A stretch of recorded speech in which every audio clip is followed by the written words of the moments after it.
So what does the decline of the Kardashian empire article in the Telegraph, the Chanel viral series, the Walmart Birkin, the Jennifer Aiden rant, the decline of celebrity and of shows like The Housewives, and the overall lack of compassion for wealthy celebrities losing their homes tell us?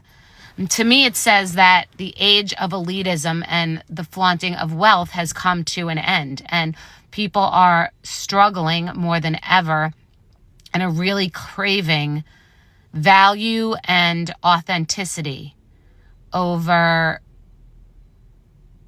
elitism. The Amazon Kelly. Okay, Amazon has been doing what Walmart did with the Birkin for years, okay? They have every single Hermes bag knocked off at Amazon. And don't worry, Jeff Bezos' fiance, Lauren Sanchez, would never. Jeff takes her right into Hermes. He ain't touching one of his bags. Okay, but I digress. This is the Kelly, okay? As it's called a quota bag at Hermes. You're only allowed to get 2 quota bags. It's one of the mysteries that Hermes has created. You get 2 bags and you get the color they want, and somehow if you're a billionaire, you walk in, you majestically get taken into the back room and any color of the rainbow comes out. But I digress again. This is the Kelly. Now this is a real gorgeous Kelly. Look at the finishing on this handle. Gorgeous, okay? This has like a line splitting it. You could see, it's like you could see exactly where the line is in here, okay? In addition, the inside of this is giving like sort of black nylon. And what's the inside? The inside of a real one should be giving like, it's like the same color, same leather. So here there's like a lining. This is not a size. This might be why they get away with it, because this is a mini, and I'm pretty sure this is the next biggest size. I don't believe this is actually an Hermes size. Let's look at the feet. The feet are a little shallow, like a real Hermes bag. It's not a perfect circle, like it tapers in and it's deeper. And these are like little flat Skittles. Okay. The telltale sign is that the strap is very different. This is a real Hermes strap. Okay, that's what a real Hermes strap looks like. It's one piece of leather, no buckle. The Felly, or the faux Kelly, has a cheapo China clip and also this. So I would never wear the strap. Other than that, I will say the bag looks good. If I wore this out, no one would question it, okay? I'm not going to wear it out because I have the real ones, and also because we are not going to knock off the original, the masters that you all pretend to hate, but then want to buy the bags to look just like the people you hate wearing the expensive ones.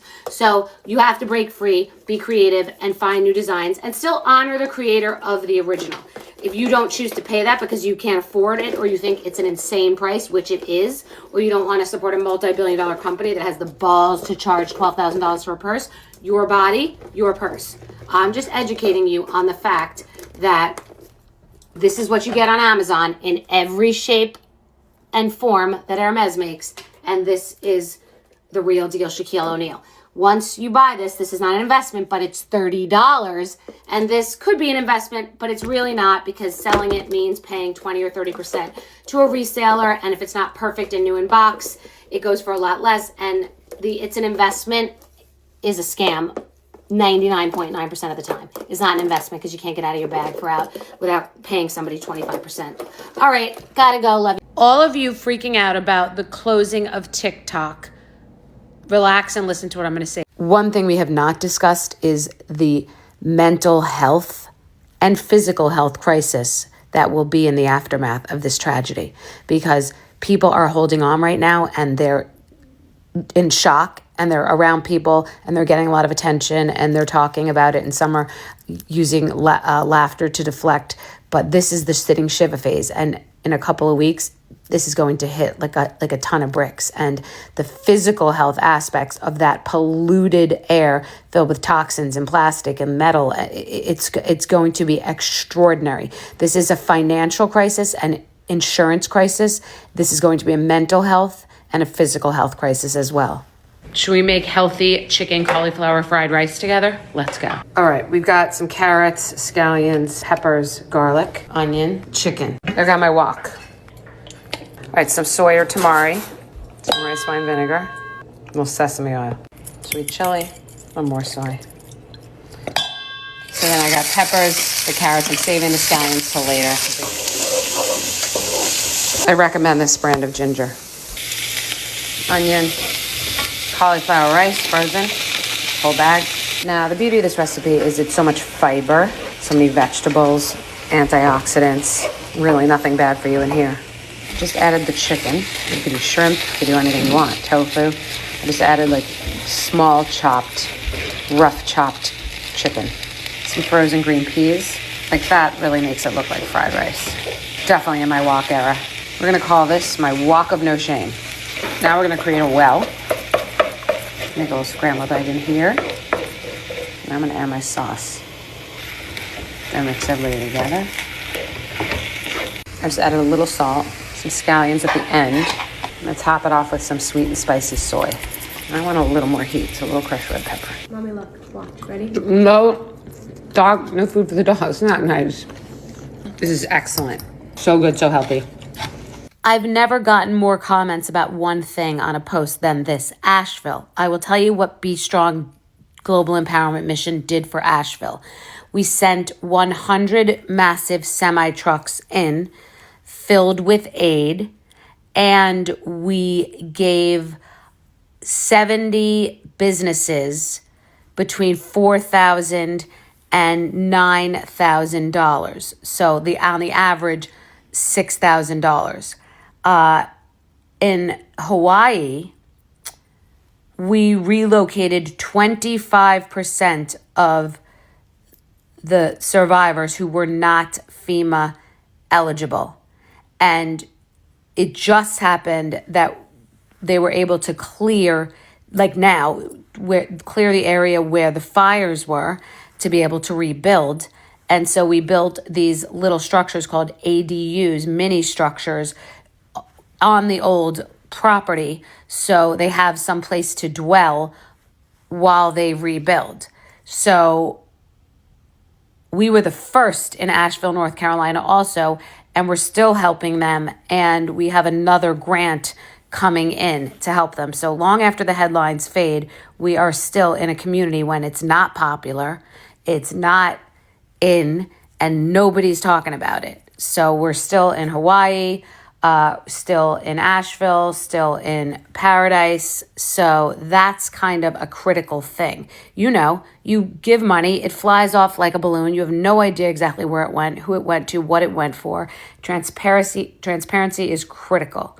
So ask me anything. But Asheville, I get it. But Asheville has not been ignored. And frankly, what we did in Asheville is a similar model to what we will do in California, in other forgotten communities. You know, like Topanga Canyon, for example. There are people in there that will definitely need help. There are many, many staff members, restaurants. There are many, many poor people who have been decimated by this fire. This is not a rich person's fire. We're not going into, Tom Hanks's house and asking if he, on his property and asking him if he needs any money. That's not what's going on. So always ask. I keep obsessing. I keep thinking of every aspect of this. My latest thought is survivor's guilt. Like people who are in a neighborhood where all the houses were burned and their house is still standing. Like it's just, they must feel tremendous guilt, and their area is like a bee went off, and there's just so many dynamics and elements to this that make it so different. It's just different. It's just hitting different. It's rampant. Oh my God, it's crazy. It just feels intentional. It's feeling like a vendetta of some sort. It's feeling like Khaleesi and Game of Thrones, torching the kingdom. That's what it's feeling like. I keep obsessing. I keep thinking of It is the middle of the night. I cannot sleep watching these images of these poor people. The trauma, the terror, the misery, the humanitarian crisis, the lack of control of the situation, that you're living in a horror film with a red sky and you don't know if it's coming your way. If there was a plane leaving right now, I'm set to go, but I got to get the fuck out of here and go empty my safe of cash and go rogue before we start the real mission, because I feel completely helpless. And I have a volleyball game of my daughter's, and I don't want to, I hate missing anything for her, because like, I just want to be there for her, but I gotta have somebody else go, because I don't know. This is just the worst fucking thing I've ever seen, and it's the lack of control and containment that makes it like a monster that's gonna jump out of the closet. I can't sleep. Who remembers when I told you guys about the Dior bags, that multiple things were happening at the same time, and that it was going to feel like we were being hit with 10 tennis balls at once? It was only 2 weeks ago. Who remembers? I said it was not one thing. There were many elements happening at once. And here we are. This shit is not Mother Nature on its own. I just want you to know that it costs $0 to be a nice person. And okay, so it's time to get serious about Be Strong. I personally have not seen a crisis or natural disaster quite like this one, where it is so far overshooting the mark. A hurricane comes, it decimates, it can do a lot of damage, it's done, we can get started. This has been an unstoppable, immeasurable force, which is frightening. Okay, we have done relief in Ukraine, at Hawaii, Paradise, North Carolina, Harvey, Maria, all over, okay? This is hitting different, not because I lived in the Palisades, not because I know people that live there, but because it is decimating an entire city. And I've never seen anything like that. And it's definitely the most impactful natural disaster that California has ever seen. And I believe it will be record-breaking, including Hawaii and Paradise. So here's the deal. I will probably raise $1 million by Monday. And sometimes I get into an effort, and that's kind of my goal. And I'm not putting my whole entire body into it, because we're weighing the damage. We're weighing other disasters. Truth be told, we're weighing my physical and mental health, because I get in and I can't get out. I slept 4 hours last night. I've slept a couple of hours. I had to get IVs the other day. It's not for the faint of heart, because it's emergency, and you're kind of doing a build-up, startup, pop-up. You know, you're building a rocket while flying it. So I'm getting waist deep, neck deep. What am I put on this earth for? What are we all here for? We are helpless. I'm up anyway. I'm doom scrolling. So let's fucking go, okay? So what does let's fucking go mean? What do? We have a warehouse. You've seen me. You've heard me. You know it. We have a massive warehouse, but we also have a warehouse in Chico, California, and we will have one in Los Angeles. We now, after all of these years of building this brick by brick and implementing everything that I wanted to implement, Jem, my partners, have implemented and executed everything that I mandated.